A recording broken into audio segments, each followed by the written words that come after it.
என் உடலில் விகாரமான தழும்புகள் தோன்றிய போது என் கணவர் விவாகரத்து கொடுத்து என்னை வீட்டை விட்டு வெளியேற்றிவிட்டு மறுமணம் செய்து கொண்டார். நான் வீதிகளில் அலைந்து திரிந்தேன். யாரும் எனக்கு வேலை கொடுக்க முன்வரவில்லை. ஒரு நாள் நான் ஒரு ஆடம்பரமான ஹோட்டலுக்கு சென்றேன்.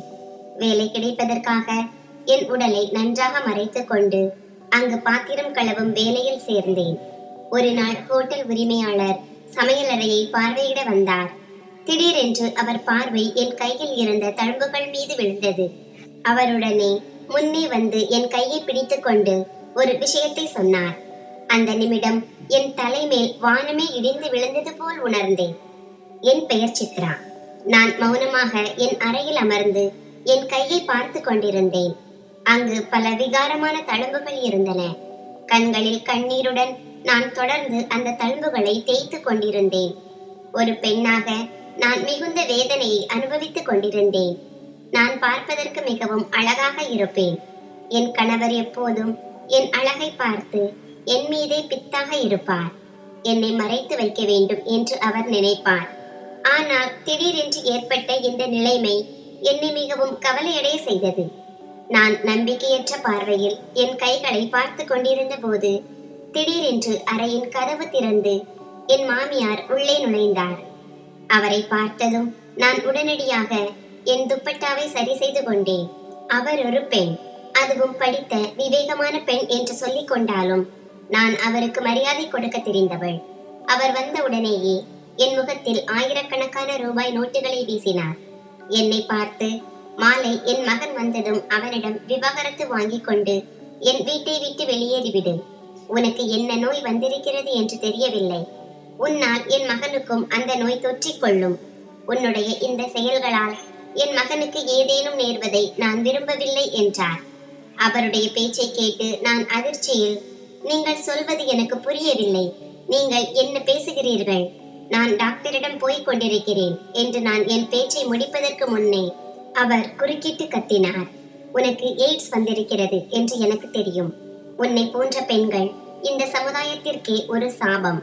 கடவுள் உன்னை அழைத்து எங்களை விட்டு தூரமாக்கட்டும். நீ இந்த வீட்டில் இருக்க முடியாது என்று நான் சொல்லிவிட்டேன். என் மகனிடமும் பேசிவிட்டேன். அவன் உன்னை விவாகரத்து செய்து விடுவான். அதன் பிறகு நீ இங்கிருந்து போய்விட வேண்டும். இந்த வீட்டில் இனி உனக்கு இடமில்லை. என் மகனை சந்தோஷமாக வைத்துக் கொள்ளும் ஒரு நல்ல பெண்ணாக பார்த்து நான் அவனுக்கு திருமணம் செய்து வைப்பேன். இதை சொல்லிவிட்டு அந்த பெண் ஒரு நிமிடம் கூட அங்கிருக்காமல் கோபத்துடன் அறையை விட்டு வெளியேறினார். நான் சிதறி கிடந்த ரூபாய் நோட்டுகளை பார்த்தபடி திகைத்து நின்றேன். என் மீது இவ்வளவு உயிராக இருந்த அதே பெண்தானா இவர் என்பதை என்னால் நம்ப முடியவில்லை. சித்ராவுக்கு கிடைத்தது போன்ற ஒரு மாமியார் நமக்கும் கிடைக்க கூடாதா என்று மற்றவர்கள் ஏங்கும் அளவுக்கு அவர் என் மீது அன்பு காட்டினார். மருமகளை மகளை விட மேலாக கருதினார். ஆனால் இன்று அவருடைய நடத்தையை பார்த்து நான் எப்படி எதிர்வினையாற்றுவது என்றே புரியவில்லை. தொடுதல் மூலம் பரவக்கூடிய ஏதோ ஒரு மோசமான அசுத்தமான நோய் எனக்கு வந்திருப்பதாக அவர் நினைத்து கொண்டார். ஆனால் உண்மை அதுவல்ல. எனக்கு ஏதோ ஒரு மருந்தின் ஒவ்வாமையால் இந்த தழும்புகள் ஏற்பட்டதாக டாக்டர் கூறியிருந்தார். ஆனால் என் மாமியார் எதையும் கேட்க தயாராக இல்லை. எனக்கு அழுகை முட்டியது. யாருக்கும் எந்த தீங்கும் செய்யாத எனக்கு ஏன் இந்த சோதனை? நேரமும் மெல்ல நகர்ந்தது. மாலை நெருங்க நெருங்க என் பதற்றம் அதிகரித்தது. என் கணவர் உண்மையில் வந்து எனக்கு விவாகரத்து கொடுத்து விடுவாரோ, என்னை இந்த வீட்டை விட்டு துரத்தி விடுவாரோ என்று பயந்தேன். என் கணவர் மிகவும் விவேகமானவர். அவர் அப்படி செய்ய மாட்டார் என்றும் அவர் என் மீது எவ்வளவு அன்பு வைத்திருக்கிறார் என்றும் நான் முழுமையாக நம்பினேன். நான் இந்த சிந்தனையில் மூழ்கி இருந்த போது சில நிமிடங்களிலேயே அறையின் கதவு திறக்கப்பட்டு என் கணவர் உள்ளே நுழைந்தார். அவரை கண்டதும் என் முகத்தில் ஒரு புன்னகை அரும்பியது. என் கண்களில் கண்ணீர் இருந்தாலும் அவர் முகத்தை பார்த்ததும் என் கவலைகள் அனைத்தையும் மறந்தேன். நான் ஏதேனும் சொல்வதற்கு முன்பே அவர் பேசத் தொடங்கினார். என் அம்மா உனக்கு விவாகரத்து கொடுக்க சொல்லிவிட்டார். இப்போது நான் என் கடைசி கடமையை செய்ய போகிறேன். நான் உன்னை விவாகரத்து செய்கிறேன். இனி உன்னுடன் எனக்கு எந்த உறவும் இல்லை. நீ என் வாழ்க்கையை பாழாக்கி விட்டாய். நீ ஒரு தரம் கெட்ட பெண். உனக்கு என்ன நேர்ந்திருக்கிறது என்று உனக்கு தெரியுமா? உனக்கு ஆபத்தான குணப்படுத்த முடியாத நோய் வந்திருக்கிறது. இனி உன் முகத்தை பார்க்க கூட நான் விரும்பவில்லை. அவர் பேச்சை கேட்டு நான் கல்லாய் சமைந்து நின்றேன். வந்த உடனேயே அவர் என்னிடம் இவ்வளவு கொடூரமாக நடந்து கொள்வார் என்பதை என்னால் நம்பவே முடியவில்லை. சில நொடிகள் என்னால் பேசவே முடியவில்லை. ஆனால் என் அறிவு விழித்ததும் நான் துடிதுடித்து எழுந்து அவரிடம் கெஞ்சினேன். என்னிடம் இப்படி நடந்து கொள்ளாதீர்கள். இது அநீதி. இறைவன் உங்களை ஒருபோதும் மன்னிக்க மாட்டார். எனக்கு எய்ட்ஸ் இல்லை. மருந்து ஒவ்வாமையால் இப்படி ஏற்பட்டதாக டாக்டர் சொல்லி இருக்கிறார். அதற்கு அவர், எந்த மருந்து? நீ எந்த மருந்தை சாப்பிட்டாய்? அதை மட்டும் சொல் என்றார். அவர் பேச்சை கேட்டு நான் வியப்படைந்தேன். அவர் தொடர்ந்து சொன்னார், 1 வாரம் அல்ல, 1 மாதம் ஆகிவிட்டது. ஆனால் இந்த விகாரமான தழும்புகள் உன் உடலை விட்டு போகவில்லை. நானும் என் அம்மாவும் முட்டாள்கள் என்று நினைக்கிறாயா? நீ எதை சொன்னாலும் நாங்கள் நம்புவோம் என்று நினைக்காதே. என் வீட்டை விட்டு வெளியேறு. எப்படியும் நான் மறுமணம் செய்து கொள்ளப் போகிறேன். இந்த வீட்டில் இனி உனக்கு இடமில்லை. உன்னை போன்ற ஒரு பெண்ணுடன் நான் ஏன் உறவை தொடர வேண்டும்? என் மரியாதையை பற்றி கவலைப்படாத உன்னுடன் நான் ஏன் உறவை வைத்திருக்க வேண்டும்? நீ எத்தனை ஆண்களுடன்? அவர் பேசி முடிப்பதற்குள் நான் அவர் அருகே சென்று அவர் கன்னத்தில் ஓங்கி ஒரு அறை அறைந்தேன். உங்கள் அசுத்தமான நாக்கால் என்னை பற்றி தவறாக ஏதேனும் பேசினால் நான் உங்களை மன்னிக்க மாட்டேன். ஆலோக், நீங்கள் எப்படி எனக்கு விவாகரத்து கொடுக்க முடியும்? நீங்களே என்னுடன் மருத்துவமனைக்கு வந்தீர்கள் அல்லவா? டாக்டர் முழுமையாக பரிசோதித்து இரத்த பரிசோதனை செய்து இது மருந்து ஒவ்வாமை என்று தெளிவாக சொன்னாரே. சில நாட்களுக்கு முன்புதான் நான் காய்ச்சலுக்காக மருந்துகள் எடுத்தேன். அதனால் தான் இப்படி நடந்திருக்கலாம். நீங்கள் என்னை எப்படி இப்படி கைவிட முடியும்? இந்த விவாகரத்தை நான் ஏற்க மாட்டேன். இது தவறு. நான் உங்களுக்கு எதிராக காவல் நிலையத்தில் புகார் அளிப்பேன் என்று நான் கத்தினேன்.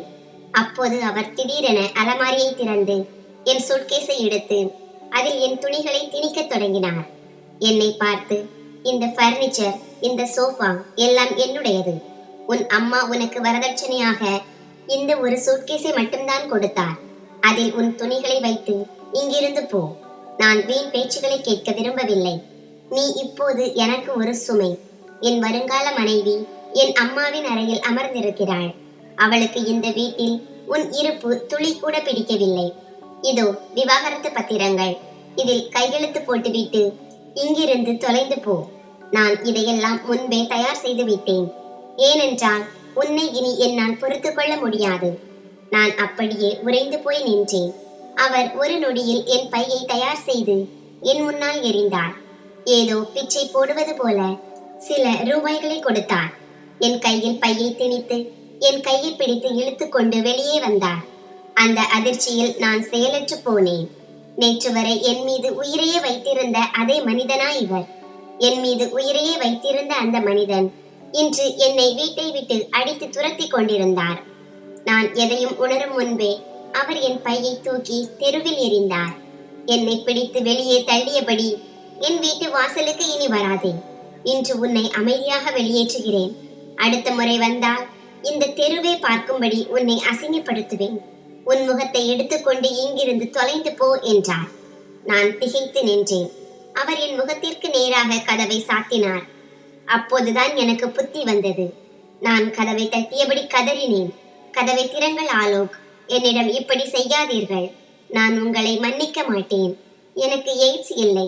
கடவுளுக்காக என் பேச்சை கேளுங்கள். இது வெறும் மருந்து ஒவ்வாமைதான். ஆனால் உள்ளிருந்து எந்த பதிலும் வரவில்லை. என் இதயம் வேகமாக துடித்தது. என் நிலைமை எனக்கே புரியவில்லை. கண்கள் கண்ணீரை சொரிந்தன. உலகமே சுழல்வது போல் இருந்தது. அவர் எப்படி என்னை விட்டுவிட்டு வேறொரு பெண்ணை திருமணம் செய்ய நினைக்க முடியும்? அவருக்காக நான் என் பெற்றோருடன் சண்டையிட்டேன். இந்த மனிதனை தான் திருமணம் செய்வேன் என்று என் குடும்பத்தை எதிர்த்து நின்றேன். அப்படிப்பட்டவர் என்னிடம் எப்படி இவ்வளவு கொடூரமாக நடக்க முடியும்? இதை நினைக்கும் போதே என் உயிர் போவது போல் இருந்தது. நான் அங்கேயே தரையில் அமர்ந்து அழத் தொடங்கினேன். என்னால் என் பெற்றோர் வீட்டிற்கும் திரும்பி போக முடியாது. என் அம்மா என்னிடம் பலமுறை சொல்லியிருக்கிறார், உன் கணவன் உன்னை அழகாக இருப்பதால் தான் விரும்புகிறான். உன் அழகில் ஒரு சிறு தழும்பு ஏற்பட்டாலும் அவன் உன்னை விட்டு விடுவான் என்று. இன்று என் அம்மாவின் வார்த்தைகள் அப்படியே உண்மையாகிவிட்டன. நீண்ட நேரம் நான் தரையில் அமர்ந்து என் விதியை எண்ணி அழுது கொண்டிருந்தேன். அவ்வழியே சென்றவர்கள் என்னை ஒரு விசித்திர பிறவியை பார்ப்பது போல் முறைத்து பார்த்தபடி சென்றனர். என்னால் இனி அங்கே அமர்ந்திருக்க முடியவில்லை. என் துணிமணிகளை எடுத்துக்கொண்டு அமைதியாக என் கணவர் வீட்டை விட்டு வெளியேறி பிரதான சாலைக்கு வந்தேன்.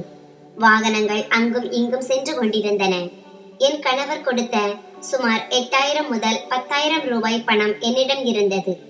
நான் என்ன செய்ய வேண்டும் என்று என்னால் முடிவு எடுக்க முடியவில்லை. என் தாய் வீட்டிற்கு செல்வதா அல்லது சாலையிலேயே அமர்ந்து அழுது கொண்டிருப்பதா? நீண்ட நேரம் யோசித்த பிறகு என் தாய் வீட்டிற்கு செல்ல முடிவெடுத்தேன். நான் ஒரு ஆண் அல்ல. இரவு முழுவதும் சாலையில் கழித்தாலும் என் மரியாதைக்கு கரை வராது என்று சொல்வதற்கு. நான் ஒரு பெண். ஒரு பெண் ஒருபோதும் தனியாக இரவு நேரத்தை வெளியே கழிக்க முடியாது. ஒரு ஆட்டோவை நிறுத்தி என் தாய் வீட்டின் முகவரியை கூறி அதில் ஏறிக்கொண்டேன். என் மனதில் பல எண்ணங்கள் ஓடிக்கொண்டிருந்தன. அம்மா அப்பா என்னை ஏற்றுக்கொள்வார்களா? என் சகோதரர்கள் என்னை கேலி செய்வார்களா? திருமணத்தின் போது நான் எல்லாரிடமும் சண்டையிட்டிருந்தேன். அதனால் இப்போது யாரும் என்னுடன் தொடர்பில் இல்லை. என் மாமியார் மற்றும் கணவர் மீது வைத்திருந்த அதீத அன்பால் எனக்கு என் பெற்றோர் இல்லையே என்ற குறையே தெரிந்ததில்லை.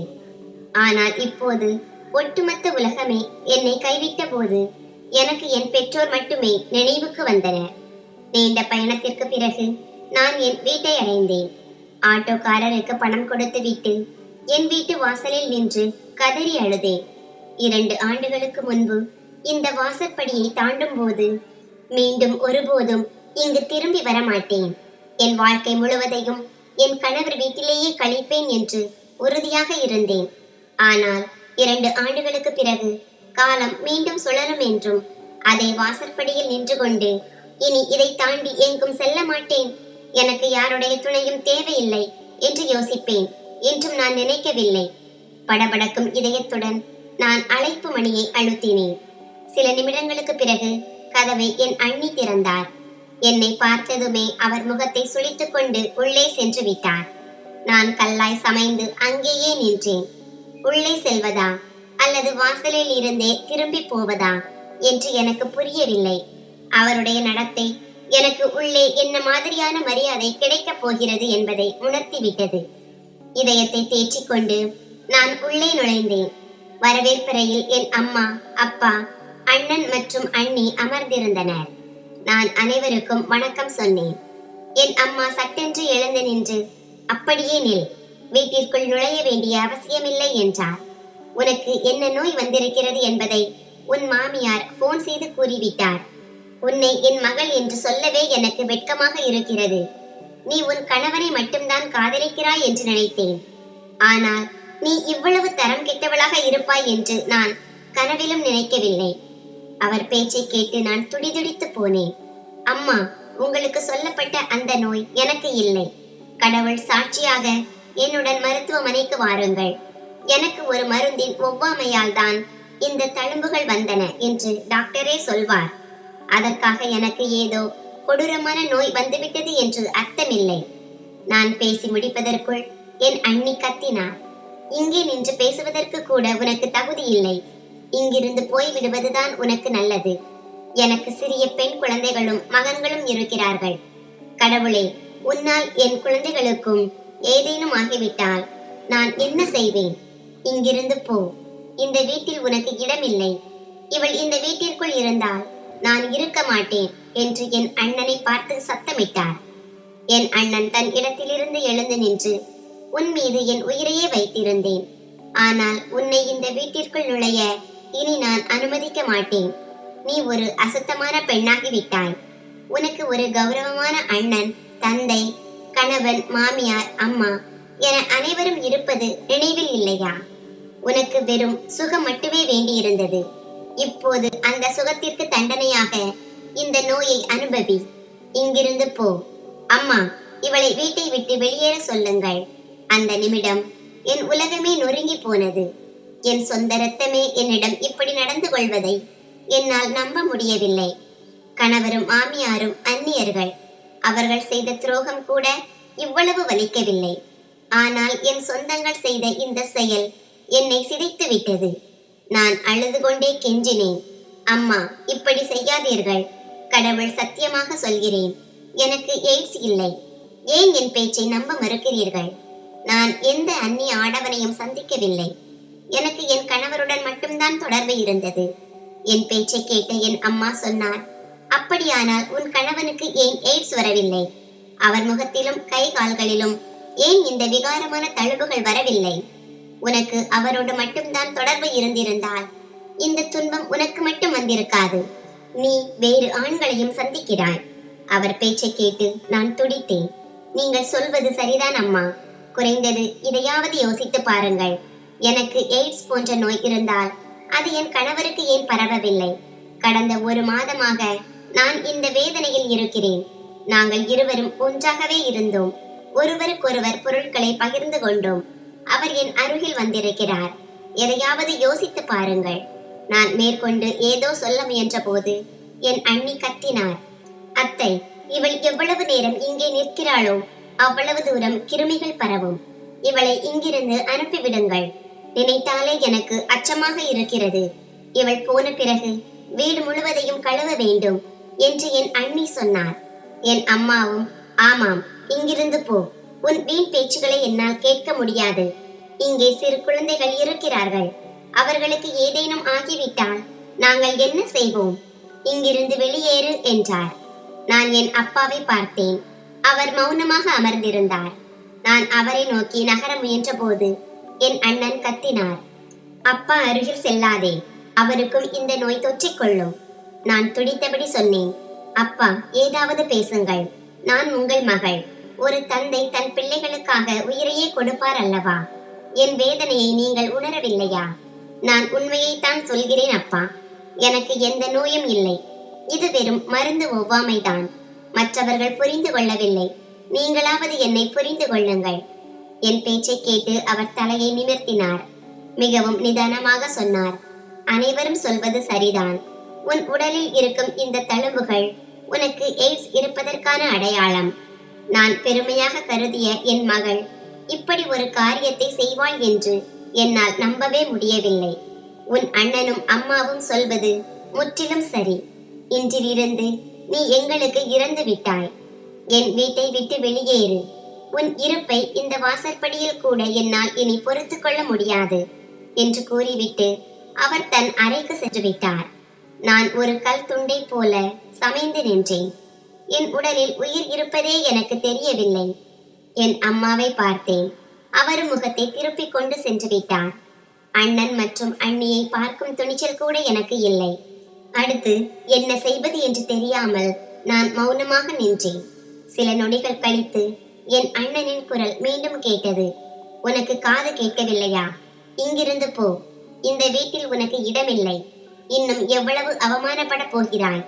நான் என் கண்ணீரை துடைத்துக் கொண்டு நடுங்கும் குரலில் சொன்னேன், எனக்கு தங்க இடம் இல்லை. என் கணவர் என்னை விவாகரத்து செய்து விட்டார். நான் வேலைக்காரர்கள் தங்கும் அறையிலாவது இருக்க தயார். என்னை அங்கே இருக்க விடுங்கள். அதற்கு என் அண்ணன், அது காவலாளி தங்கும் அறை, நீ அங்கே இருக்க முடியாது என்றார். நான் கெஞ்சினேன், என்னிடம் இப்படி செய்யாதே. நான் உன் தங்கை. நான் இந்த வீட்டின் கௌரவம். தயவு செய்து எதையாவது யோசியுங்கள் என்று நான் கெஞ்சினேன். என் பேச்சை கேட்டு என் அண்ணன் சத்தமிட்டார். நான் ஏன் உன்னை பற்றி கவலைப்பட வேண்டும்? நீ தகுதி உள்ளவளாக இருந்தால் மட்டுமே உன்னை மதிக்க முடியும். நீயே உன் கௌரவத்தை உன் கைகளால் அழித்து கொண்டாய். என்னிடமிருந்து நல்லதை ஏன் எதிர்பார்க்கிறாய்? இங்கிருந்து போ. இதோ கதவு திறந்துதான் இருக்கிறது. அவர் பேச்சை கேட்டு நான் விம்மி விம்மி அழத் தொடங்கினேன். என் அழுகுரல் வீடு முழுவதும் எதிரொலித்தது. அப்போது திடீரென்று என் அண்ணி என் அருகில் வந்தார். அவர் கைகளில் கையுறைகளை அணிந்திருந்தார். என் கையை பிடித்து இழுத்து, இங்கிருந்து போ, மரியாதையாக சொன்னால் உனக்கு புரியாது, வெளியேறு என்று கூறி என்னை இழுக்கத் தொடங்கினார். நான் பிறந்து வளர்ந்த என் சிறுவயது முழுவதையும் கழித்த அதே வீடு அது. இன்று வேறொரு வீட்டிலிருந்து வந்த ஒரு பெண் என்னை வெளியேற்றிக் கொண்டிருந்தாள். என் இரத்தமான என் அண்ணன் மௌனமாக அதை வேடிக்கை பார்த்து கொண்டிருந்தார். அவர்கள் என்னை தள்ளி வீட்டை விட்டு வெளியேற்றினார்கள். நான் தரையில் உயிரற்றவள் போல கிடந்தேன். அடுத்து என்ன செய்வது, எங்கே போவது என்று எனக்கு தெரியவில்லை. இப்படி செய்யாதீர்கள். கதவை மூடாதீர்கள். நான் எங்கே போவேன்? இரவு 11:30 மணி ஆகிறது. கொஞ்சம் யோசியுங்கள் என்று கெஞ்சினேன். ஆனால் என் அன்னிக்கோ அண்ணனுக்கோ எந்த இரக்கமும் வரவில்லை. நீண்ட நேரம் நான் தரையில் அமர்ந்து அழுது கொண்டிருந்தேன். பிறகு அவர்களின் பயத்தால் என் பையை எடுத்துக்கொண்டு மீண்டும் சாலைக்கு வந்தேன். யாரிடம் உதவி கேட்பது என்று புரியவில்லை. சில நிமிடம் நடைபாதையில் அமர்ந்திருந்த நான் பிறகு எழுந்து நின்றேன். இனி வாழ எனக்கு விருப்பமில்லை, வாழும் உரிமையும் இல்லை என்று எனக்கு தோன்றியது. இதையே நினைத்து கொண்டு பிரதான சாலையின் நடுவே கைகளை விரித்தபடி நின்றேன். எது நடக்க வேண்டுமோ நடக்கட்டும். அப்போது திடீரென்று ஒரு கார் என் மீது பலமாக மோதியது. நான் தூக்கி வீசப்பட்டேன். என் தலை ஒரு கல்லில் மோதியது. முகம் முழுவதும் இரத்தம் வழியத் தொடங்கியது. நான் மயக்கமடைந்தேன். பல மணி நேரம் கழித்து ஒரு மென்மையான படுக்கையில் என் கண்கள் திறந்தன. நான் எங்கே இருக்கிறேன் என்று முதலில் புரியவில்லை. ஆனால் நினைவு திரும்பியதும் சுற்றும் முற்றும் பார்த்தேன். அது ஒரு சிறிய வீட்டின் அறையாக இருந்தது. நான் எதையும் உணரும் முன் அறையின் கதவு திறக்கப்பட்டது. சுமார் 40 முதல் 45 வயது மதிக்கத்தக்க ஒரு பெண் உள்ளே நுழைந்தார். பார்ப்பதற்கு ஒரு சாதாரண இல்லத்தரசி போல தெரிந்தாள். அவரை பார்த்ததும் நான் சட்டென்று எழுந்து அமர்ந்தேன். அந்த பெண் என்னிடம் வந்து என் தோளில் கை வைத்து, நாங்கள் மிகவும் வருந்துகிறோம். எங்களால் உனக்கு எவ்வளவு பெரிய காயம் ஏற்பட்டு விட்டது. ஆனால் மகளே, நீ இப்படி சாலையின் நடுவில் நின்றிருக்க கூடாது. நல்ல வேளை உனக்கு அதிக காயம் படவில்லை. இல்லை என்றால் நாங்கள் என்ன செய்திருப்போம் என்றார். நான் அவரிடம், நீங்கள் யார்? என்னை ஏன் இங்கே அழைத்து வந்தீர்கள்? எனக்கு உடல்நிலை சரியில்லை என்றால் மருத்துவமனைக்கு அழைத்து சென்றிருக்கலாமே என்று கேட்டேன். அதற்கு அவர், ஆமாம், உன்னை மருத்துவமனைக்குத்தான் அழைத்து செல்ல நினைத்தோம். ஆனால் பிறகு வீட்டிற்கே அழைத்து வந்துவிட்டோம். ஏனென்றால் உன் தலையில் மட்டும்தான் காயம் இருந்தது. டாக்டர் வந்து உன்னை நன்றாக பரிசோதித்து விட்டார். கவலைப்பட ஒன்றுமில்லை என்று கூறிவிட்டார். இப்போது உன் வீடு எங்கே என்று சொல். நானும் என் கணவரும் உன்னை உன் வீட்டில் விட்டு விடுகிறோம். உன் சாமான்களும் வெளியேதான் இருக்கின்றன என்றார். நான் அவரிடம், எனக்கு என்று ஒரு வீடு இல்லை. என் கணவர் விவாகரத்து கொடுத்து விட்டார். என் பெற்றோரும் என்னை வீட்டை விட்டு துரத்தி விட்டார்கள். எனக்கு தங்க இடமில்லை. தயவு செய்து இன்று ஒரு இரவு மட்டும் என்னை உங்கள் வீட்டில் தங்க அனுமதித்தால் நான் உங்களுக்கு வாழ்நாள் முழுவதும் கடமைப்பட்டிருப்பேன் என்றேன். என் பேச்சை கேட்ட அந்த பெண்ணின் முகத்தில் ஒரு பயம் தெரிந்தது. அவர் பதற்றத்துடன் சொன்னார், மகளே, உன் உடலில் தழும்புகள் இருக்கின்றன. என் மகன் அதை பார்த்துவிட்டு இது ஏதோ ஒரு அசுத்தமான நோயின் அடையாளம் என்று கூறினான். இன்று ஒரு இரவு கூட உன்னை இங்கே தங்க வைக்க எங்களால் முடியாது. நீ இருந்ததால் இந்த மெத்தை போர்வைகளை எல்லாம் நான் தூக்கி எறிய வேண்டியிருக்கும். உன்னை நான் கேவலமாக சொல்லவில்லை. ஆனால் உன்னை இங்கே தங்க வைக்க என் கணவருக்கும் பிள்ளைகளுக்கும் சம்மதமில்லை. நான் அழுது கொண்டே கெஞ்சினேன். ஆன்டி, எனக்கு அப்படிப்பட்ட எந்த நோயும் இல்லை. நான் உண்மையைத்தான் சொல்கிறேன். எனக்கு மருந்து ஒவ்வாமைதான் ஏற்பட்டிருக்கிறது. நீங்கள் டாக்டரை அழைத்தீர்களே, அவர் எனக்கு அந்த நோய் இருப்பதாக சொன்னாரா என்று நான் கேட்டேன். அந்த பெண் மௌனமாக இருந்துவிட்டு பிறகு தலையை அசைத்து, இல்லை, டாக்டர் அப்படி எதுவும் சொல்லவில்லை என்றார். நான் உடனே, அப்படி ஏதேனும் இருந்திருந்தால் டாக்டர் எனக்கு சிகிச்சையை அளித்திருக்க மாட்டார். ஏதாவது சிறப்பு மருத்துவரிடம் அனுப்பியிருப்பார். உண்மையை சொல்கிறேன், எனக்கு மருந்து ஒவ்வாமைதான். உங்களுக்கு நம்பிக்கை இல்லை என்றால் மீண்டும் அதே டாக்டரை அழையுங்கள். ஆன்டி, என் உடல்நிலை சரியில்லை. நான் வெளியே எங்கே போவேன்? தங்குவதற்கு எனக்கு இடமில்லை. ஒரு இரவு தங்குவதற்கு பதிலாக நான் உங்களுக்கு 2000 ரூபாய் தருகிறேன். என் கணவர் கொடுத்த பணத்திலிருந்து தருகிறேன். நான் எந்த ஹோட்டலிலும் தங்க விரும்பவில்லை. அங்கு நான் பாதுகாப்பாக இருக்க மாட்டேன். உங்களை பார்த்தால் என் அக்கா போல தோன்றுகிறது என்று நான் உணர்ச்சி வசப்பட்டு கூறினேன். என் பேச்சை கேட்ட அந்த பெண் அமைதியாக இருந்துவிட்டு, நான் என் கணவரிடமும் மகனிடமும் பேசுகிறேன். அவர்கள் அனுமதித்தால் நீ இங்கே தங்கலாம். இல்லை என்றால் என்னை மன்னித்து விடு என்று கூறிவிட்டு அறையை விட்டு வெளியேறினார். நான் பின்னால் அமர்ந்து தேம்பி தேம்பி அழுதேன். இந்த உலகில் மனிதனின் மதிப்பு ஒரு விளையாட்டு வீரனை போன்றது. காயம் அடைந்த வீரனை இந்த உலகம் ஏற்பதில்லை. இதை நான் இன்று நன்றாக உணர்ந்தேன். சற்று நேரம் கழித்து அந்த பெண் திரும்பி வந்து, சரி, நீ இங்கே தங்கலாம். என் மகனும் கணவரும் சம்மதித்து விட்டார்கள். ஆனால் காலை விடிந்ததும் நீ இங்கிருந்து சென்றுவிட வேண்டும். அதன் பிறகு நீ எங்கே போவாய் என்பது எங்கள் பொறுப்பல்ல. உன் தலையில் பலமான காயம் இல்லை, லேசான சிராய்ப்புதான். இரத்தம் வந்ததால் கட்டு போட்டிருக்கிறோம். மருந்துகள் கொடுக்கப்பட்டு விட்டன. ஏதாவது சாப்பிடுகிறாயா என்று அவர் கேட்டார். நான் வேண்டாம் என்று தலையசைத்து கைகளை கூப்பி, உங்களுக்கு பெரிய நன்றிகள். நான் எப்போதும் உங்களுக்கு கடமைப்பட்டிருப்பேன். நான் சற்று ஓய்வெடுக்க விரும்புகிறேன் என்றேன். அவர் சரி என்று கூறி கதவை சாத்தினார். நான் அழுது கொண்டே படுக்கையில் சாய்ந்தேன். ஒரே நாளில் என் முழு வாழ்க்கையும் சூறையாடப்பட்டது. என் கணவர் விவாகரத்து கொடுத்து விட்டார். மாமியார் முகம் திருப்பிக் கொண்டார். என் பெற்றோர் என்னுடன் பேசுவது கூட இல்லை. என் மீது உயிரையே வைத்திருந்த என் அண்ணன் இன்று என்னை பார்க்க கூட விரும்பவில்லை. அவன் மனைவி தன் கைகளால் என்னை வீட்டை விட்டு வெளியேற்றினாள்.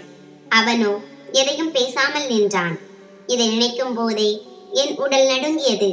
ஏமாற்றம், துக்கம், வேதனை என அனைத்தும் கலந்து என்னை தாக்கியது. அழுது கொண்டே நான் எப்போது தூங்கினேன் என்று எனக்கே தெரியவில்லை. அடுத்த நாள் காலை சூரியன் பிரகாசமாக உதித்தது. சூரிய கதிர்கள் என் முகத்தில் பட்டதும் நான் கண் விழித்தேன். சிறிது நேரம் படுக்கையில் மௌனமாக படுத்திருந்தேன். தலையில் ஏற்பட்ட காயம் காரணமாக எனக்கு காய்ச்சல் வந்திருந்தது. என் உடல் முழுவதும் உடைந்து போனது போல உணர்ந்தேன். எழுந்து உட்கார முயன்றேன். ஆனால் என்னிடம் துளி கூட தெம்பு இல்லை. இங்கிருந்து இப்போது கிளம்ப வேண்டுமே என்ற கவலை என்னை வாட்டியது. ஆனால் என்னால் எழுந்து 2 அடி தூரம் கூட நடக்க முடியவில்லை. சற்று நேரத்தில் கதவு திறக்கப்பட்டது. அந்த பெண் உள்ளே வந்தார். அவருக்கு பின்னால் ஒரு இளைஞனும் ஒரு நடுத்தர வயது மனிதரும் இருந்தனர். அவர்கள் மூவரும் எனக்கு வணக்கம் சொன்னார்கள். நான் பதிலுக்கு வணக்கம் கூறிவிட்டு தலையணையை சாய்த்து கொண்டு அமர்ந்தேன். அந்த பெண் என்னை பார்த்து, இப்போது உங்கள் உடல்நிலை எப்படி இருக்கிறது என்று கேட்டார். நான் தலையை அசைத்துவிட்டு, எனக்கு காய்ச்சலாக இருக்கிறது, தலை மிகவும் பாரமாக இருக்கிறது, உடம்பெல்லாம் வலிக்கிறது. இன்று ஒரு நாள் மட்டும் நான் இங்கே இருக்கலாமா என்று கேட்டேன். நான் பேசி முடிப்பதற்குள் அந்த இளைஞர் சொன்னான், இல்லை, நீங்கள் இங்கே இருக்க முடியாது. உங்களுக்கு இருக்கும் நோய் உங்களை இங்கே தங்க வைக்க எங்களை அனுமதிக்காது. உங்கள் பொருட்களை எடுத்துக்கொண்டு இங்கிருந்து கிளம்புவதுதான் உங்களுக்கு நல்லது. உங்கள் பணம் அனைத்தும் உங்கள் பையிலேயே இருக்கிறது. 1 ரூபாய் கூட குறையவில்லை. எழுந்திருங்கள். என் அம்மாவை நீங்கள் ஏமாளி என்று நினைத்து விட்டீர்கள். நேற்று இரவு அவர்களை ஏமாற்றி இங்கே தங்கி விட்டீர்கள். ஆனால் இனி உங்களை இங்கே இருக்க விட மாட்டேன். அந்த இளைஞன் பேசிக் கொண்டிருக்கும் போது அந்த பெண் குறுக்கிட்டு, மரியாதை குறைவாக பேசாதே, நான் அவரிடம் பேசிக் கொண்டிருக்கிறேன் என்றார். அதற்கு அவன், அம்மா, நீங்கள் சும்மா இருங்கள். உங்கள் அப்பாவித்தனத்தை பயன்படுத்தி கொண்டு இப்படி யாராவது நம் வீட்டிற்குள் நுழைவதை என்னால் அனுமதிக்க முடியாது. நீங்கள் இங்கிருந்து கிளம்புவதுதான் நல்லது என்றான். அவன் பேச்சை கேட்டு எனக்கு அழுகை முட்டியது. வாழ்க்கை இப்படி ஆகும் என்று நான் நினைத்ததே இல்லை. சொந்தங்களே கைவிடும் போது அந்நியர்கள் இப்படித்தான் நடத்துவார்கள். நான் சரி என்று தலையசைத்து எழ முயன்றேன். ஆனால் தலை சுற்றியதில் மீண்டும் அங்கேயே மயங்கி விழுந்தேன். காலத்தின் ஓட்டம் யாருக்காகவும் நிற்பதில்லை. இரவு 10 மணிக்கு என் கண்கள் திறந்தன. நான் அதே படுக்கையில் இருந்தேன். இப்போது உடல் சற்று லேசாக தெரிந்தது. காலை இருந்த அந்த நடுக்கம் இல்லை. நான் மெதுவாக எழுந்து அறையின் கதவு வரை வந்தேன். கதவை திறந்து வெளியே வந்தபோது அங்கே அந்த தம்பதியினர் அமர்ந்திருந்தனர். என்னை பார்த்ததும் அவர்கள் எழுந்து நின்றனர். அந்த பெண் ஓடி வந்து என்னை பிடித்துக் கொண்டு சொன்னார், டாக்டர் வந்திருக்கிறார் மகளே, உனக்கு வெறும் மருந்து ஒவ்வாமைதான் என்று அவர் சொன்னார். உனக்கு எய்ட்ஸ் இல்லை. என் மகன் தவறாக புரிந்து கொண்டான். நீ ஓய்வெடு. உன் உடல்நிலை இன்னும் சரியாகவில்லை. நான் அவரிடம், மிக்க நன்றி, என்னை 2 நாட்கள் இங்கே தங்க அனுமதித்தீர்கள். ஆனால் இனி நான் இங்கே இருக்க மாட்டேன். நான் கிளம்புகிறேன் என்றேன். அப்போது பின்னால் இருந்த அவர் கணவர் கேட்டார், ஆனால் உன் கணவர் விவாகரத்து கொடுத்து விட்டதாகவும் குடும்பத்தினர் உன்னை துரத்தி விட்டதாகவும் சொன்னாயே. உங்கள் குடும்பத்தினரும் உங்களை வெளியேற்றி விட்டார்கள் என்றால் நீங்கள் எங்கே போவீர்கள்? இரவு 10:30 மணி ஆகிறது. என்று அவர் கேட்டார். அதற்கு நான் நடுங்கும் குரலில், எனக்கு தெரியாது, ஆனால் ஏதோ ஒரு வழி செய்தாக வேண்டும். எவ்வளவு காலம் நான் உங்கள் வீட்டில் இருக்க முடியும் என்றேன். அதற்கு அவர், ஒன்று செய்யுங்கள், இன்று ஒரு இரவு மட்டும் இங்கே தங்குங்கள். காலை விடிந்ததும் நீங்கள் கிளம்பலாம். நாங்கள் எதுவும் சொல்ல மாட்டோம். உண்மையில் நாங்கள் மிகவும் வெட்கப்படுகிறோம். காரணமே இல்லாமல் காலையில் உங்களை அவ்வளவு பேசிவிட்டோம். உங்களுக்கு எந்த நோயும் இல்லை. அப்படி நினைப்பவர்கள் அறிவில்லாதவர்கள் என்று டாக்டர் சொன்னார். இது வெறும் மருந்து ஒவ்வாமைதான். மருந்துகளால் தான் உங்கள் நிலை இப்படி ஆகியிருக்கிறது. ஒரு நல்ல தோல் மருத்துவரை அணுகுங்கள், நீங்கள் சரியாகி விடுவீர்கள் என்றார். நான் எதுவும் பேசாமல் மௌனமாக உள்ளே சென்றேன். கடந்த 24 மணி நேரத்தில் எனக்கு நேர்ந்தவை என் உள்ளுக்குள் இருந்த அனைத்து ஆசைகளையும் கொன்றுவிட்டன. முன்பு ஒரு நல்ல மருத்துவரிடம் சென்று சிகிச்சை பெற வேண்டும் என்று நினைத்தேன். ஆனால் இப்போது நிலைமை எப்படி ஆகிவிட்டது என்றால், நானே என்னை அழித்து விடலாமா என்று தோன்றியது. என் கணவர் என்னை கைவிட்டார். மகளைப் போல என்னை கருதிய என் மாமியாரும் என்னை கைவிட்டார். என் சொந்த தந்தை கூட என்னை பார்க்க கூட விரும்பவில்லை. என் அண்ணன், அவன் மனைவி என்னை வீட்டை விட்டு வெளியேற்றுவதை வேடிக்கை பார்த்து கொண்டிருந்தான். எனக்கு வாழக்கூட உரிமை இல்லையா என்று நினைத்து நான் அழுது கொண்டே இருந்தேன். இரவு முழுவதும் இப்படியே கழிந்தது.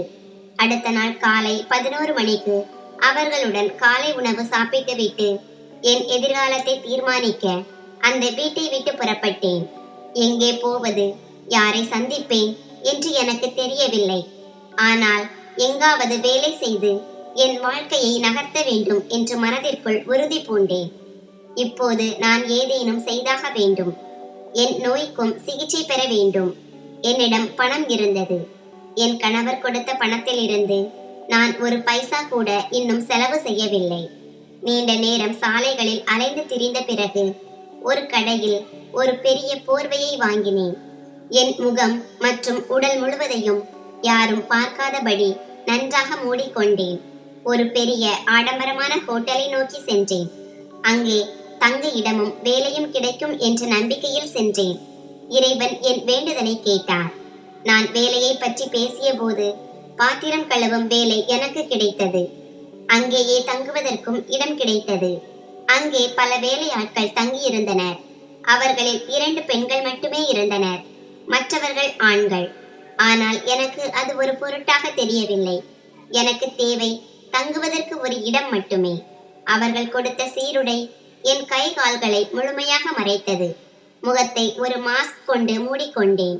அவர்களுக்கு அதில் எந்த பிரச்சனையும் இல்லை. ஆனால் என் கையில் ஒரு சிறிய தழும்பு மட்டும் லேசாக தெரிந்தது. நான் என்னை எப்போதும் மறைத்து வைத்துக் கொள்ளவே விரும்புகிறேன் என்று அவர்களிடம் காட்டிக்கொண்டேன். எனக்கு மாதம் 13,000 ரூபாய் சம்பளம் பேசப்பட்டது. நான் மிகவும் நேர்மையாக வேலை செய்தேன்.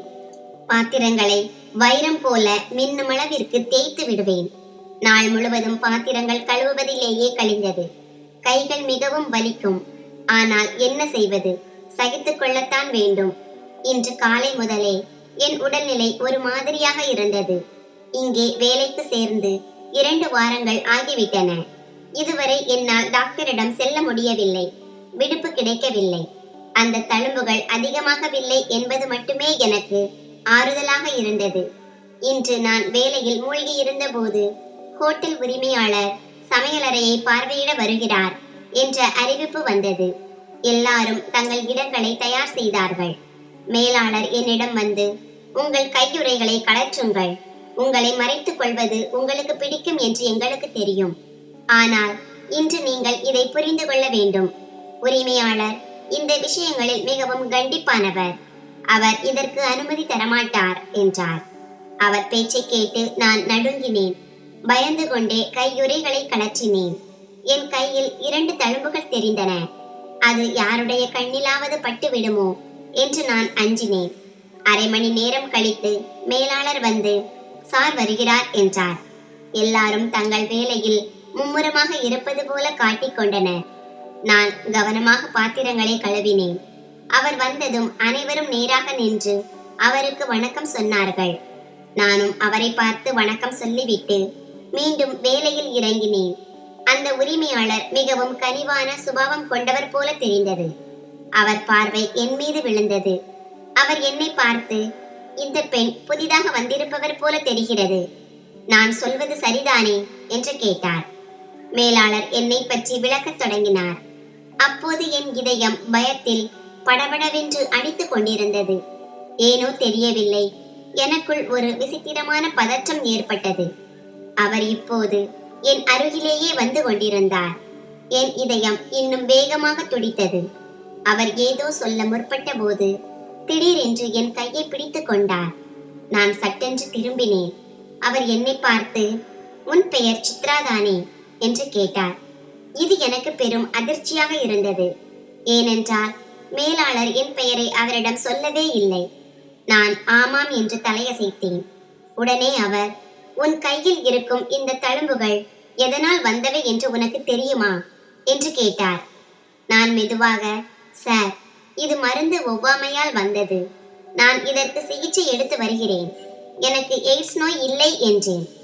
என் பேச்சை கேட்டு அவர் புன்னகைத்தார். என்னை பார்த்து, நிச்சயமாக இது எய்ட்ஸ் நோயின் தழும்பு அல்ல. அந்த நோயின் தழும்புகளை நீ பார்த்திருக்க கூட மாட்டாய்.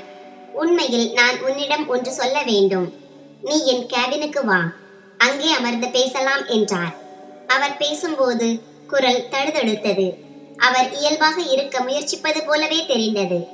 ஆனால் அவர் என்னை நன்றாக அறிந்திருக்கிறார் என்பது அவர் முகத்திலேயே தெரிந்தது. அவர் யார் என்று எனக்கு தெரியவில்லை. நான் அமைதியாக அவருக்கு பின்னால் சென்றேன். எல்லாரும் என்னை வியப்புடன் பார்த்தனர். ஒரு பெரிய ஹோட்டலின் உரிமையாளர் பாத்திரம் கழுவும் பெண்ணை தனது அறைக்கு அழைப்பது ஆச்சரியமான விஷயம்தான். நான் பயந்து கொண்டே அறைக்குள் நுழைந்தேன். நான் ஏதேனும் சொல்வதற்குள் அவர் அறையின் கதவை சாத்தினார். திடீரென்று என் முன்னால் முழங்காலிட்டு அமர்ந்தார். அவருடைய இந்த செயலால் நான் திகைத்து போனேன். அவர் என்னிடம் வந்து, நீ என்னை தண்டிக்க வந்திருக்கிறாய் அல்லவா? என் பாவங்களை எல்லார் முன்னிலையிலும் வெளிச்சம் போட்டு காட்ட வந்திருக்கிறாய் அல்லவா? உண்மையை சொல் என்றார். நான் அவரை பார்த்து, நீங்கள் யார்? நான் ஏன் அப்படி செய்ய போகிறேன்? எனக்கு உங்களை தெரியவே தெரியாது என்றேன். நீங்கள் இந்த ஹோட்டலின் உரிமையாளர், என் முதலாளி என்பது மட்டும்தான் எனக்கு தெரியும் என்றேன். என் பேச்சை கேட்ட அவர், உன் உடலில் இருக்கும் இந்த தழும்புகள் என் காரணத்தால் தான் வந்தன. இந்த தழும்புகள் அவ்வளவு எளிதாக போகாது. இப்போது உன் வீட்டில் இருக்கும் அந்த பெண் வேறு யாருமல்ல, அவள் என் மனைவி. உண்மையில் எனக்கு அவளை பிடிக்கவில்லை. ஒவ்வொரு இரவும் ஏதாவது ஒரு தகராறு செய்வாள். சின்ன சின்ன விஷயங்களுக்கு என்னுடன் சண்டையிடுவாள். அவளுடைய உடலில் ஒவ்வாமையை ஏற்படுத்தவே நான் இந்த மருந்தை தயாரித்தேன். ஆனால் அவள் மிகவும் தந்திரமானவள். என்னை பிடித்து விட்டாள். உன் கணவன் மூலம் அந்த மருந்தை உன் மீது அவள் பயன்படுத்தினாள். அவர்கள் இருவரும் ஒருவரையொருவர் காதலித்து வந்தனர். என் மனைவியை என்னால் விவாகரத்து செய்ய முடியவில்லை. அப்படி செய்திருந்தால் என் சொத்தில் பாதியை அவளுக்கு தர வேண்டி இருந்திருக்கும். அவள் நல்லவள் அல்ல, பணத்தின் பின்னால் ஓடும் ஒரு பெண். ஆனால் நிலைமை இப்படி தலைகீழாகும் என்று நான் நினைக்கவில்லை. நான் நிர்கதியானேன். அந்த மருந்தை அவளிடம் தர வேண்டிய கட்டாயம் எனக்கு ஏற்பட்டது. அவள் அதை உன் மீது தவறாக பயன்படுத்தினாள். உன் குடும்பத்தினர் உன்னை துரத்தி விட்டதையும் உன் வாழ்க்கை பாழானதையும் நான் அறிந்தேன். ஆனால் இப்போது நான் உன் வாழ்க்கையை சீரமைக்க விரும்புகிறேன். உனக்கு சிகிச்சை அளிக்கிறேன். சுமார் 6 மாத கால சிகிச்சைக்கு பிறகு நீ முழுமையாக குணமடைந்து விடுவாய்.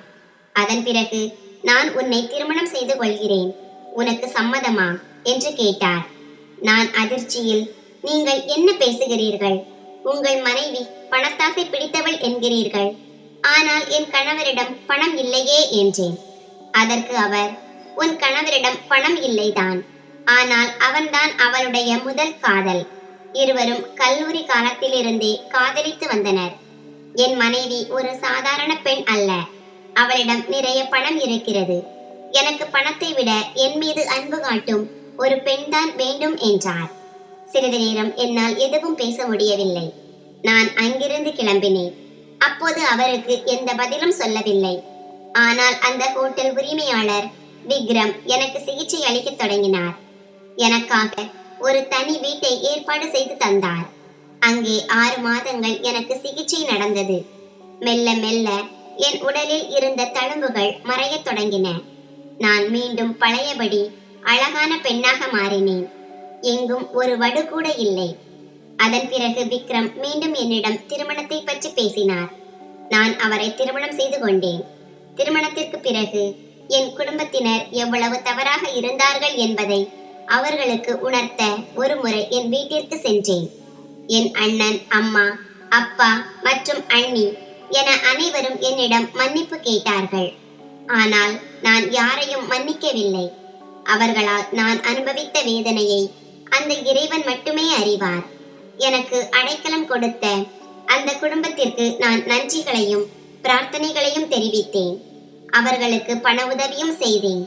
என் கணவர் விக்ரம் அந்த இளைஞனுக்கு தனது ஹோட்டலில் வேலையும் கொடுத்தார். வாழ்க்கை திடீரென்று மாறிவிட்டது.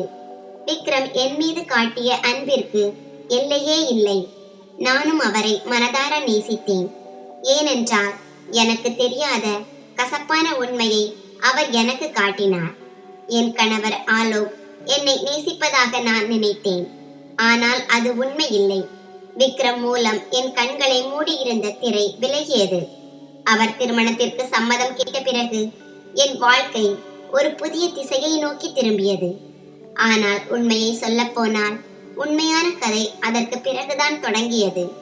நான் சம்மதம் சொன்ன பிறகும் என் மனம் அமைதியடையவில்லை. இரவு முழுவதும் என் அறையில் அமர்ந்திருந்தேன். ஜன்னல் வழியாக காற்று வீசிக் கொண்டிருந்தது. உண்மையிலேயே என் வாழ்க்கை இவ்வளவு மாறிவிடுமா? என் கடந்த காலம் என்னை விட்டு விலகுமா? பயமின்றி, புகாரின்றி, உடைந்த உணர்வுகளை மறைக்காமல் மீண்டும் ஒருவரின் கையை பற்ற முடியுமா என்று யோசித்துக் கொண்டிருந்தேன். மறுநாள் காலை விக்ரம் மெதுவாக கதவை தட்டி, சித்ரா, காலை உணவு தயார், வந்து சாப்பிடு என்றார். அவருடைய குரலை கேட்டு நானே வியப்படைந்தேன். இதற்கு முன்பு அவர் இவ்வளவு மென்மையாக என்னை அழைத்ததில்லை. ஒருவேளை இப்போது அவருக்கு இருந்த பயமும் நீங்கி இருக்கலாம். நான் எங்கே என் முடிவிலிருந்து பின்வாங்கி விடுவேனோ என்ற பயம் அவருக்கு இருந்திருக்கலாம். நான் கீழே சென்றபோது அவர் மேஜையில் பராட்டாக்களை வைத்திருந்தார். அவர் அங்கேயே நின்று என்னையே பார்த்து கொண்டிருந்தார். ஏதோ ஒருவரை முதல் முறையாக பார்ப்பது போல. நான் அமர்ந்ததும் அவர் தட்டை என்னிடம் நகர்த்தி மெதுவாக சொன்னார், சித்ரா, உனக்கு எதை பார்த்தாவது பயம் ஏற்பட்டால் என்னிடம் சொல், நான் பார்த்து கொள்கிறேன். அந்த நிமிடம் அவர் சொன்னதை விட அவர் காட்டிய உண்மையை நான் உணர்ந்தேன். ஒரு மனிதனின் இதயத்தில் வஞ்சகம் இல்லாமல் உண்மையாக இருக்கும் போதுதான் அவன் அழகாக தெரிகிறான். அன்றிலிருந்து என் வாழ்வில் உண்மையான மாற்றம் தொடங்கியது. அவர் ஒவ்வொரு விஷயத்திலும் என் கருத்தை கேட்கத் தொடங்கினார். எங்காவது வெளியே செல்வதாக இருந்தால் முதலில் என்னிடம் உன்னால் வர முடியுமா அல்லது ஓய்வு எடுக்கிறாயா என்று கேட்பார். நான் ஒருவரின் தேவைக்காக அல்ல, ஒருவரின் கௌரவமாக மாறிவிட்டேன் என்று முதல் முறையாக உணர்ந்தேன். ஆனால் என் கஷ்டங்கள் அத்தோடு முடிந்துவிடவில்லை. சில நாட்களிலேயே அக்கம் பக்கத்து பெண்களின் பேச்சுக்கள் என் காதில் விழுந்தன.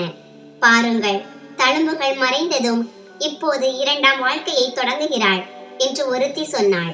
இவளை கடவுள்தான் காப்பாற்றினார், இல்லை என்றால் இவள் கதி என்னவாகி இருக்கும் என்று இன்னொருத்தி சொன்னாள். முதலில் எனக்கு எரிச்சலாக இருந்தது. பிறகு நான் எனக்குள்ளேயே சொல்லிக் கொண்டேன், சித்ரா, நீ அனுபவித்த வேதனையை இந்த மனிதர்களின் சொற்கள் தீர்மானிக்க முடியாது. நான் அவர்களை தவிர்த்து நடக்கத் தொடங்கினேன். ஆனால் விக்ரமிடம் இருந்து எதுவும் மறைந்திருக்கவில்லை. ஒரு மாலை நேரம் அவர் என்னிடம் வந்து சொன்னார், யாராவது உன்னை ஏதேனும் சொன்னால் நேராக என்னிடம் சொல். உன்னை காயப்படுத்த நினைப்பவர்களுக்கு நான் பதில் சொல்வேன். அவர் குரலில் கோபத்தை விட என் மீதான அக்கறை அதிகமாக இருந்தது. மெல்ல மெல்ல என் தைரியம் திரும்பியது. நான் புதிய விஷயங்களை கற்கத் தொடங்கினேன். வீட்டை நிர்வகிப்பது, உறவுகளை பேணுவது மற்றும் என் மனதில் இருப்பதை வெளிப்படையாக பேசுவது. இனி பயந்து வாழ மாட்டேன். என் கதையை நானே எழுதுவேன் என்று எனக்குள் உறுதி பூண்டேன். இப்போது நான் தனி ஆள் கிடையாது. பிறகு ஒரு நாள் அவர் சொன்னார், சித்ரா, நீ உன் படிப்பை தொடர வேண்டும் என்று நான் விரும்புகிறேன் என்றார் விக்ரம். நான் பல ஆண்டுகளுக்கு முன்பே படிப்பை கைவிட்டவள் என்பதால் வியப்படைந்தேன். அவர் சொன்னார், வாழ்க்கை உன்னிடமிருந்து பலவற்றை திருடிவிட்டது. இப்போது நீ விரும்பிய அனைத்தையும் நீ அடைய வேண்டும் என்று நான் நினைக்கிறேன். அவரை நான் இமைக்காமல் பார்த்தேன். உண்மையில் நம்மை தங்களுக்கு ஏற்றவாறு மாற்ற நினைப்பவர்களே உலகில் அதிகம். ஆனால் நாமவே வலுப்பெற உதவுபவர்கள் மிக சிலரே. அவர் எனக்காக விண்ணப்ப படிவத்தை பூர்த்தி செய்து கட்டணத்தை செலுத்தி என் கையை பிடித்து சொன்னார், இனி நீ படிக்கலாம். என் சித்ரா யாருக்கும் சளைத்தவள் இல்லை என்று நான் பெருமையுடன் சொல்வேன். அன்று முதல் முறையாக எனக்குள் ஒரு புதிய சித்ராவை உணர்ந்தேன். அவள் உடைந்தவளோ அல்லது அழுது கொண்டிருப்பவளோ அல்ல, முன்னேற துடிப்பவள். அன்று இரவு மாடியில் படுத்து ஆகாயத்தை பார்த்து கொண்டிருந்தேன். குளிர்ந்த காற்று என் முகத்தில் பட்டது. இறைவன் ஒருபோதும் எதையும் பறிப்பதில்லை, சரியான நேரத்தில் தேவையானதை வழங்குகிறான் என்று எனக்கு தோன்றியது. என் வாழ்வில் விடியற்காலம் தொடங்கிவிட்டது. அவர் படிக்க சொன்ன பிறகு எனக்குள் பூட்டியிருந்த ஒரு அறை திறந்தது போல இருந்தது. மீண்டும் புத்தகங்களை புரட்டும் போது என் மனம் லேசானது. ஆரம்பத்தில் சில நாட்கள் கடினமாக இருந்தன. பல ஆண்டுகளுக்கு பிறகு மீண்டும் படிப்பது எளிதல்ல. ஆனால் ஒவ்வொரு காலையும் அவர் எனக்கு டீ கொடுத்து இன்றைய சவால் என்ன என்று கேட்பார். அவருடைய அந்த ஒரு வரி எனக்கு மருந்தாக அமைந்தது. நான் படிக்கும்போது அவர் அருகிலேயே அமர்ந்து தனது வேலைகளை செய்வார். நான் தனி ஆள் இல்லை என்பதை உணர்த்த சில நேரங்களில் அவர் தவறான கேள்விகளை கேட்பார். நான் சிரித்து விடுவேன். படிப்பை விட அவர் காட்டிய அன்பு எனக்கு அதிகம் புரிந்தது. அந்த சிறு சிறு தருணங்கள் என் இதயத்தில் ஒளியை ஏற்றின. ஒரு நாள் நான் சமையலறையில் இருந்தபோது விக்ரம் என்னிடம் வந்து கேட்டார், சித்ரா, வாழ்க்கை இப்போது எவ்வளவு அழகாக இருக்கிறது என்று நீ எப்போது உணரப் போகிறாய்? நான் திரும்பி அவரை பார்த்தேன். நான் இன்னும் கடந்த காலத்திலேயே சிக்கிக் கொண்டிருக்கிறேனா என்பதை அறிய அவர் கண்கள் துடித்தன. நான் மெதுவாக சொன்னேன், வாழ்க்கை வலிகளை மட்டும் தருவதில்லை, அந்த வலிகளை துடைக்கும் மனிதர்களையும் தருகிறது என்று இப்போதுதான் எனக்கு தோன்றுகிறது. அவர் புன்னகைத்து, இதைத்தான் நான் கேட்க விரும்பினேன் என்றார். படிப்போடு சேர்த்து என் வாழ்விலும் பல மாற்றங்கள் நிகழ்ந்தன. இப்போது அக்கம் பக்கத்து பெண்களின் ஏளன பேச்சுக்கள் குறைந்து விட்டன. ஏனென்றால் நான் உடைந்து போனவள் அல்ல என்று அவர்களுக்கு புரிந்துவிட்டது. நான் மீண்டும் என்னை நிலைநிறுத்தி கொண்டேன். விக்ரம் என்னுடன் இருந்ததால் என் தன்னம்பிக்கை நாளுக்கு நாள் வளர்ந்தது. பல நேரங்களில் நான் யோசிப்பேன், அவர் என் வாழ்வில் வராமல் இருந்திருந்தால் இப்போதும் ஏதோ ஒரு மூலையில் நானே தவறு செய்ததாக நினைத்து அழுது கொண்டிருப்பேன். ஒரு மாலை நேரம் அவர் அலுவலகத்தில் இருந்து வந்தபோது அவர் கையில் ஒரு சிறிய பெட்டி இருந்தது. இது என்ன என்று கேட்டேன். திறந்து பார் என்றார். அதை திறந்தபோது அதற்குள் ஒரு வெள்ளி கொலுசு இருந்தது. மிகவும் எளிமையானது, ஆனால் அவ்வளவு அழகாக இருந்தது. அவர் சொன்னார், சித்ரா, பெரிய நகை கொடுத்தால் நீ சந்தோஷப்படுவாயா என்று எனக்கு தெரியாது. ஆனால் இந்த கொலுசு உன் கால்களில் இருந்தால் நீ எடுத்து வைக்கும் ஒவ்வொரு அடியிலும் நான் உன்னுடன் இருக்கிறேன் என்பதை நீ உணர்வாய் என்று நினைத்தேன். நான் அவரை பார்த்து கொண்டே இருந்தேன். அவர் பேச்சில் பகட்டு இல்லை, உண்மை இருந்தது. உண்மை எப்போதும் இதயத்தை விழிப்படைய செய்யும். அவருக்கு நான் ஒரு பொறுப்பு மட்டுமல்ல, அவர் மனதார நேசிக்கும் ஒரு உயிர் என்பது எனக்கு புரிந்தது. சில நாட்களுக்கு பிறகு அவர் திருமணத்தை பற்றி வற்புறுத்துவதை தவிர்த்தார். நான் எந்த அழுத்தமும் இன்றி என் விருப்பப்படி முடிவுகளை எடுக்க வேண்டும் என்று அவர் விரும்பினார்.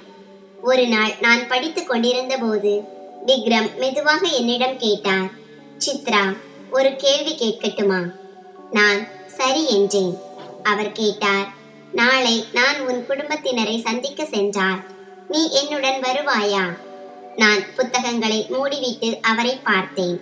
அது வெறும் கேள்வி அல்ல, என் மீதான நம்பிக்கை. அதை கேட்டதும் என் இதயத்தில் ஒரு கதகதப்பு பரவியது. நான் சொன்னேன், நிச்சயமாக வருவேன்.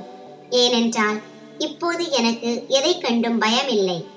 அவர் ஒரு பெருமூச்சு விட்டுவிட்டு சொன்னார், சித்ரா, நீ என் வாழ்க்கையின் ஒரு பகுதி மட்டுமல்ல, என் பெயரின் ஒரு பகுதியாகவும் மாற வேண்டிய நேரம் வந்துவிட்டது என்று நினைக்கிறேன். அவர் சொன்னதை கேட்டு என் இதயம் படபடத்தது. அந்த அறை முழுவதும் அந்த வார்த்தைகள் மட்டுமே எதிரொலிப்பது போல இருந்தது. அன்று இரவு என்னால் உறங்க முடியவில்லை. ஒரு மனிதன் நம் அழிவிற்கு காரணமாக இருக்கும் அதே வேளையில் மற்றொரு மனிதன் நம்மை மீண்டும் கட்டி எழுப்புவதற்கு காரணமாக இருக்க முடியும் என்பதை நினைத்து வியந்தேன். வாழ்க்கை ஒவ்வொரு கணமும் மாறக்கூடியது. நாம் மட்டும் நம்பிக்கையை இழக்கக்கூடாது.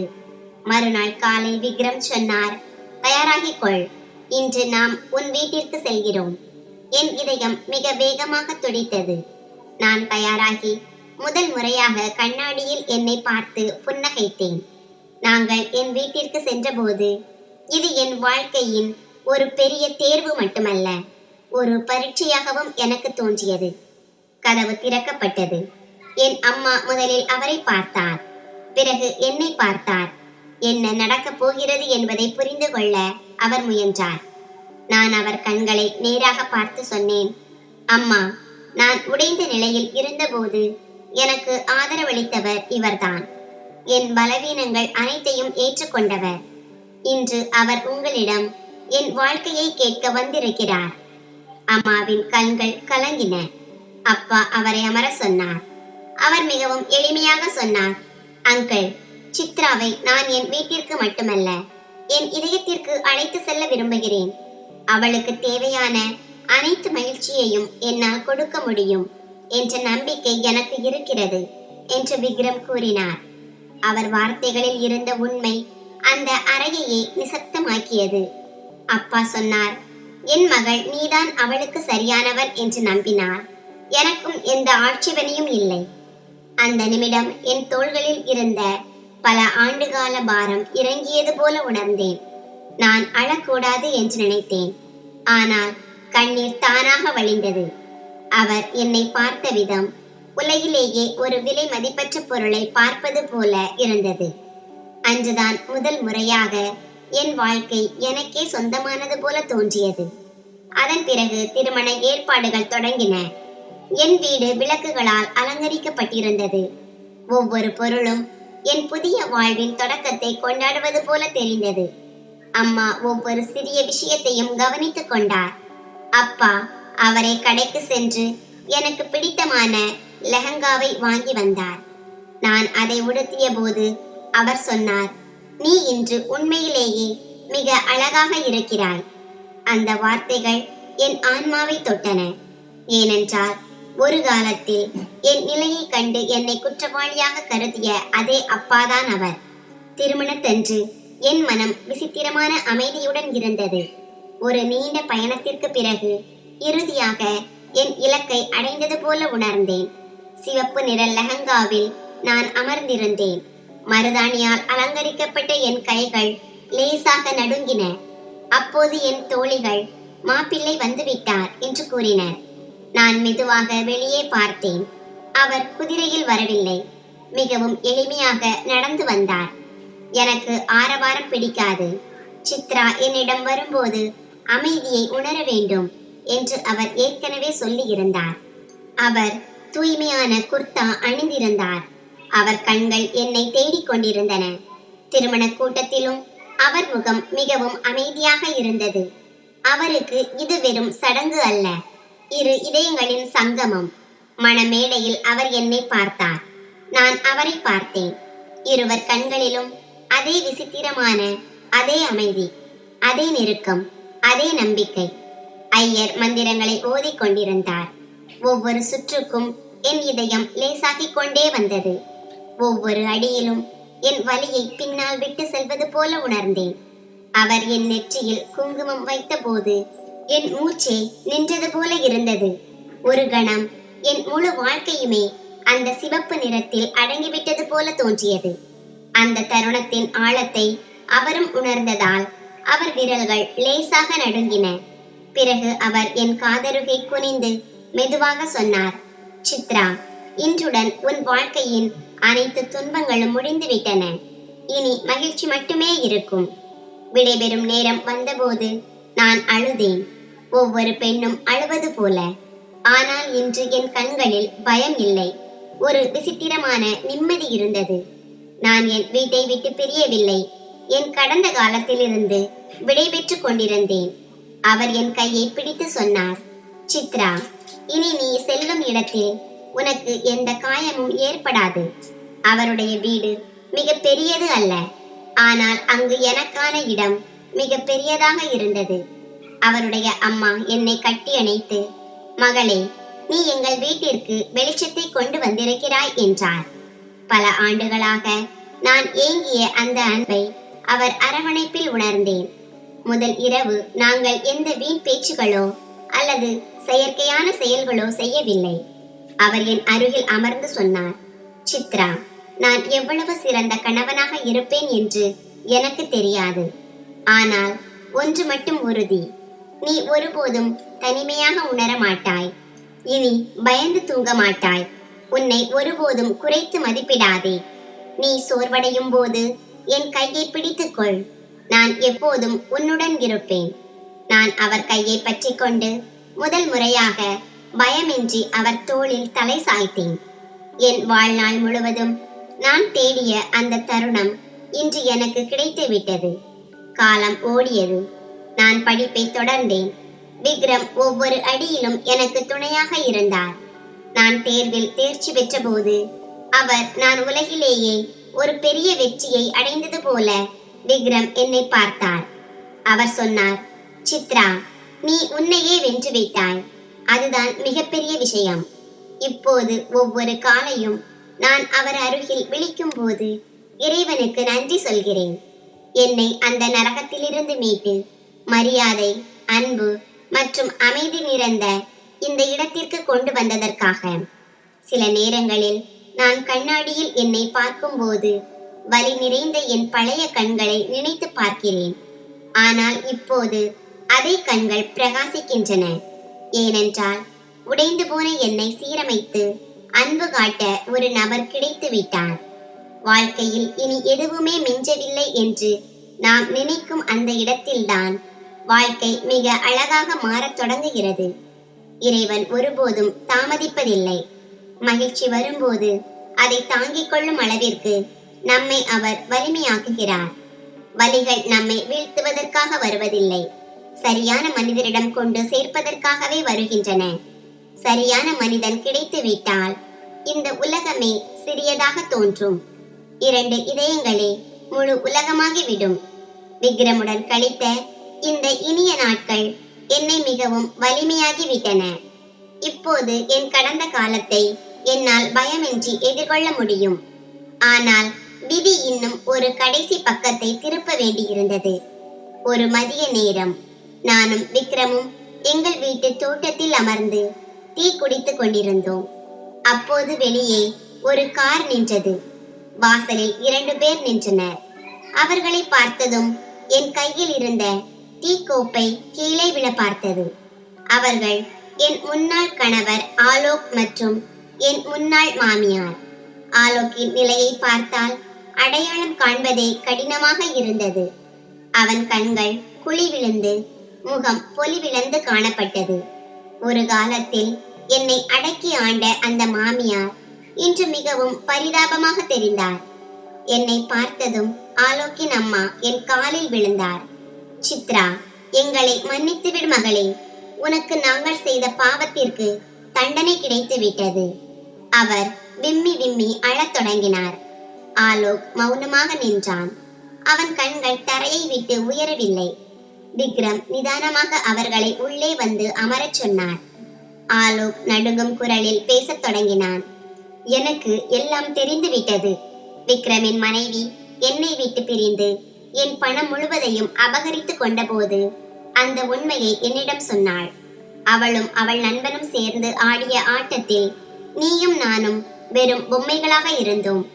ஆனால் என் தவறுதான் பெரியது.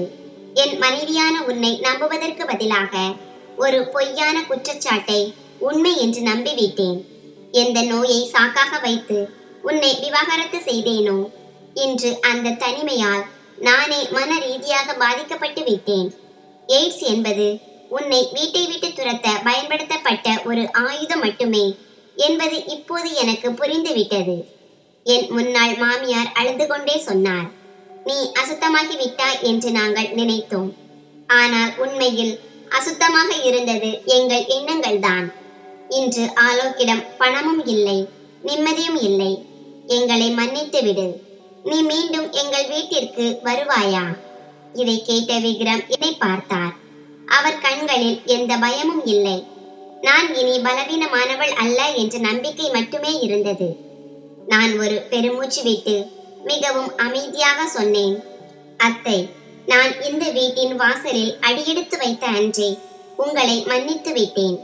இதயத்தில் வெறுப்பை சுமக்க இப்போது இடமில்லை. நான் ஆலோக்கை பார்த்து சொன்னேன், ஆலோக், நீ என்னை மட்டும் கைவிடவில்லை. நாம் இருவரும் இணைந்து வாழ்ந்த அந்த உண்மையையும் கைவிட்டு விட்டாய். இன்று என்னிடம் கௌரவம் இருக்கிறது, என் தழும்புகள் அல்ல. என் ஆன்மாவை நேசிக்கும் ஒரு வாழ்க்கை துணை இருக்கிறார். நீங்கள் உங்கள் வாழ்க்கையை புதிதாக தொடங்குங்கள். என் பிரார்த்தனைகள் உங்களுடன் இருக்கும். ஆலோக்கும் அவன் அம்மாவும் கனத்த இதயத்துடன் அங்கிருந்து சென்றனர். அவர்கள் சென்ற பிறகு என் மனதின் கடைசி மூலையும் தூய்மையானது போல உணர்ந்தேன். விக்ரம் என் கையை பற்றி கொண்டார். இந்த கதை நமக்கு ஒரு விலை மதிப்பற்ற பாடத்தை கற்பிக்கிறது. குணத்தின் தழும்புகள் உடலில் இல்லை, எண்ணங்களில் தான் இருக்கின்றன. சமூகம் பெரும்பாலும் வெளி தோற்றத்தை அல்லது நோயை ஒருவரின் ஒழுக்கத்தோடு ஒப்பிடுகிறது. அது முற்றிலும் தவறு.